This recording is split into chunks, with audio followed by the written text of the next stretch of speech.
ഒരു പ്രശ്നത്തിന്റെ നടുവില് നമ്മളെ രക്ഷിക്കാൻ നമുക്കും ദൈവത്തിനല്ലാതെ വേറെ ആർക്കും നമ്മുടെ ജീവിതത്തിൽ സാധ്യമല്ല. ശരിയല്ലേ? ഒന്ന് ചിന്തിച്ചു നോക്കേ. ഒരു പ്രശ്നത്തിന്റെ നടുവില്, ഒരു വേദനയുടെ നടുവില് നമ്മളെ രക്ഷിക്കാൻ നമുക്കും ദൈവത്തിന് മാത്രമേ പറ്റുള്ളൂ. മറ്റുള്ളവർക്കൊക്കെ സഹായിക്കാനേ പറ്റത്തുള്ളൂ. രക്ഷിക്കണമെന്ന്, ജീവിക്കണമെന്ന്, ജീവിതത്തില് പൊരുതി നേടണമെന്ന് നമ്മൾ വിചാരിച്ചാൽ നമുക്കതിന് പറ്റും. ഒരു പ്രശ്നത്തിന്റെ നടുവില് നമ്മളെ രക്ഷിക്കാൻ നമുക്കും ദൈവത്തിനല്ലാതെ വേറെ ആർക്കും നമ്മുടെ ജീവിതത്തിൽ സാധ്യമല്ല. ശരിയല്ലേ? ഒന്ന് ചിന്തിച്ചു നോക്കേ. ഒരു പ്രശ്നത്തിന്റെ നടുവില്, ഒരു വേദനയുടെ നടുവില് നമ്മളെ രക്ഷിക്കാൻ നമുക്കും ദൈവത്തിന് മാത്രമേ പറ്റുള്ളൂ.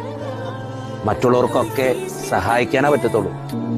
രക്ഷിക്കണമെന്ന്, ജീവിക്കണമെന്ന്, ജീവിതത്തില് പൊരുതി നേടണമെന്ന് നമ്മൾ വിചാരിച്ചാൽ നമുക്കതിന് പറ്റും. തിരക്കിന്റെ ലോകത്ത് നഷ്ടപ്പെടുന്ന ബന്ധങ്ങൾ. ഇന്നത്തെ ലോകത്ത് എല്ലാവരും ഓട്ടത്തിലാണ്, സ്വപ്നങ്ങളും ലക്ഷ്യങ്ങളും തേടിയുള്ള നെട്ടോട്ടത്തിൽ. പലപ്പോഴും നമ്മൾ ഏറ്റവും വിലപ്പെട്ട ബന്ധങ്ങൾ മറന്നുപോകുന്നു. തിരക്കിട്ട ജീവിതത്തിനിടയിൽ പ്രിയപ്പെട്ടവരെ വിളിക്കാനോ അവരോടൊപ്പം കുറച്ചു സമയം ചെലവഴിക്കാനോ നമ്മൾ മറന്നുപോകുന്നു.